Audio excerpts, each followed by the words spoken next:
Most clubs feel alive at night. Halcyon felt like it was watching. My name is Ethan Caldwell, and this happened 3 years ago in downtown Chicago. Halcyon was the kind of club influencers loved. Neon lights, fog machines, a DJ booth shaped like a cathedral altar. It was always packed, always loud, always impossible to forget. That night, my friends Maya, Jordan, and Luis dragged me there to celebrate Maya's new job. The line outside wrapped around the block, but something strange stood out. No bouncer at the door, just an open entrance and a deep bass thumping from inside. As soon as we stepped in, my phone lost signal. No bars, no Wi-Fi. I figured it was just bad reception. The music was intense, but off. The beat didn't loop. It slowed, like it was breathing. The crowd moved in perfect rhythm. Too perfect. No one bumped into anyone. No one spilled drinks. No one talked loudly. Maya leaned close to my ear and shouted, "Why is everyone dancing to the same move?" I looked around. She was right. Every person on the floor lifted their hands at the same time, turned at the same time, stopped at the same time. Like a rehearsal.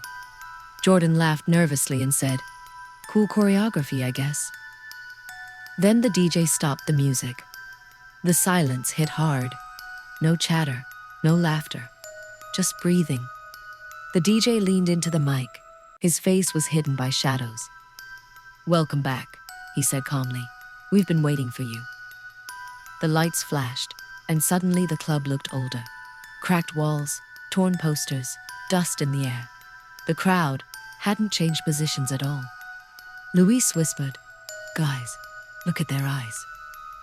Every dancer was staring straight at the DJ booth, unblinking, smiling. The music started again, louder than before. The screen behind the DJ flickered, showing dates, years. 2008, 2011, 2014, 2019. Each date followed by the same words. Maya grabbed my arm. "We need to leave, now." We pushed toward the exit, but the door was gone. Just a brick wall pulsing with bass. The crowd slowly turned toward us. The DJ's voice echoed again. "New guests always dance the longest." Jordan froze. His body started moving on its own, arms lifting, feet stepping to the beat, his face twisted in panic. "Help me," he mouthed. We pulled him back with everything we had. The music warped, screeching like a broken record. Lights shattered. The dancers screamed, not in pain, but in joy. Suddenly, the fire alarm went off. Everything stopped. The crowd collapsed like puppets with cut strings. The music died. The walls returned to normal. The exit door reappeared. We ran. Outside, police cars filled the street. An officer told us Halcyon had been closed for years after a fire killed dozens during a DJ set. The DJ was never found. Jordan didn't come home with us that night. Officially, he's listed as missing. But sometimes, when I walk past abandoned buildings, I hear a familiar beat and see a neon sign flicker for a split second. "Halcyon, open tonight." And I swear, in the bass line, I hear Jordan's voice counting the beat. My name is Rayan Mercer, and I will never step into an underground club again. It happened in Los Angeles, near an old warehouse district where clubs open and shut every few months. This one was called Basement Level. No posters, no Instagram page, just a black door with a glowing red arrow pointing down. I went with Talia Brooks, Noah Klein, and Marcus Reed. Talia swore she'd heard about it from a co-worker who said, "The music feels like it's inside your head." That should have been our first warning. We walked down a concrete staircase that seemed way too long. By the time we reached the bottom, my ears were already ringing, yet there was no music playing. Inside, the club was massive. Low ceiling, dim lights, no windows. The DJ stood behind a steel fence instead of a booth, his face hidden by a hoodie. When the music started, everyone froze. Not stopped dancing, froze like mannequins. Then one by one, they began moving again, slowly, as if waking up. The beat wasn't loud, but it vibrated through my chest in a way that made my teeth buzz. Marcus leaned over and said, "Why does it feel like the song is counting?" That's when I noticed it. The beat wasn't random. It was steady, measured, like a timer. Every time the bass dropped, the lights dimmed a little more. Talia tried to record a video. Her phone screen showed nothing but static. Noah checked his watch and frowned. "It stopped," he said, at 1:17. The DJ raised one hand. The crowd cheered, but none of them smiled. A distorted voice echoed through the speakers. "Level 1 complete." The floor shifted. I swear the room dropped a few inches like an elevator stopping. The lights turned darker, redder. The beat changed, slower, heavier.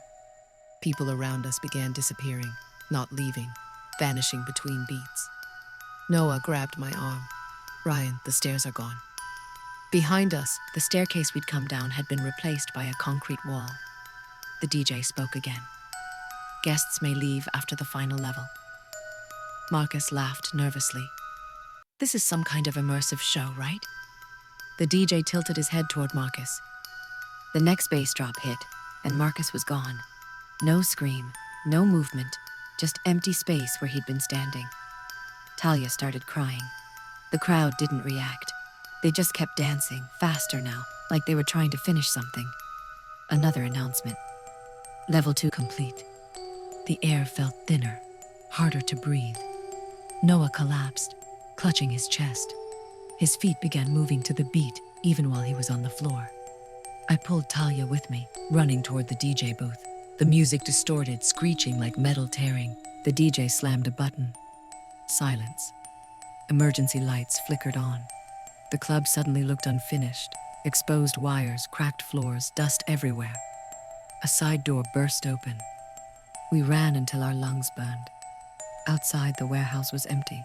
No sign, no arrow, just a sealed concrete wall.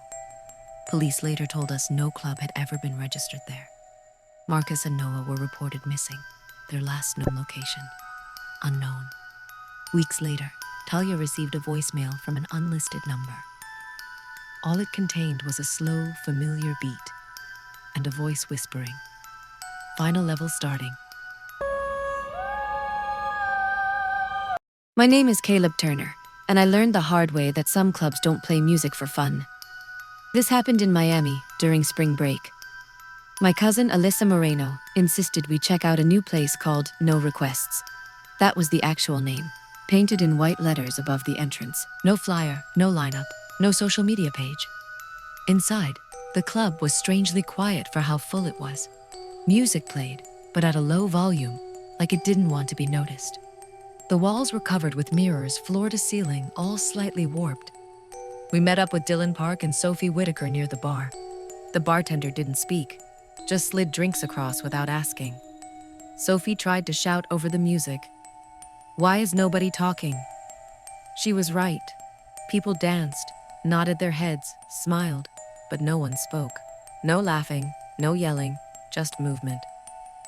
Dylan raised his hand and waved toward the DJ booth. "Can we get the volume up?" The music stopped instantly. Every mirror reflected the DJ turning toward us. He leaned into the mic. "We don't take requests," he said calmly, "but we do take volunteers." The music resumed, louder now, sharper. The bass rattled the mirrors, and for a moment, I thought I saw reflections moving slightly out of sync with the people standing in front of them. Alyssa grabbed my sleeve. "Caleb, my reflection didn't blink." I looked. Hers was smiling wider than she was. Suddenly, names began appearing in glowing text across the mirrors, one by one. Sophie Whitaker. Sophie laughed nervously. "Okay, that's creepy. How do they know my name?" The DJ spoke again. "Next track." The lights went out. When they came back on, Sophie was still standing there, but she wasn't moving. Her reflection, however, was dancing wildly.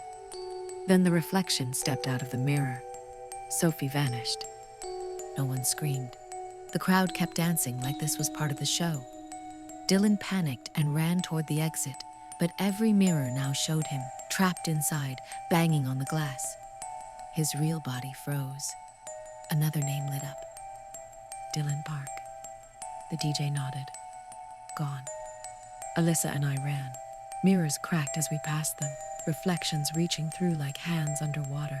The music became unbearable, like it was inside my skull. At the end of the hallway, we found a fire exit and burst through. Outside, the club was gone. Just an empty lot and a flickering streetlight. Police later told us there had never been a club there. The land had been empty for over a decade. Alyssa refuses to look into mirrors now. Me? Sometimes, when I pass a club and hear muffled music, I catch my reflection smiling before I do. And somewhere behind the beat, a DJ's voice whispers, "Next volunteer."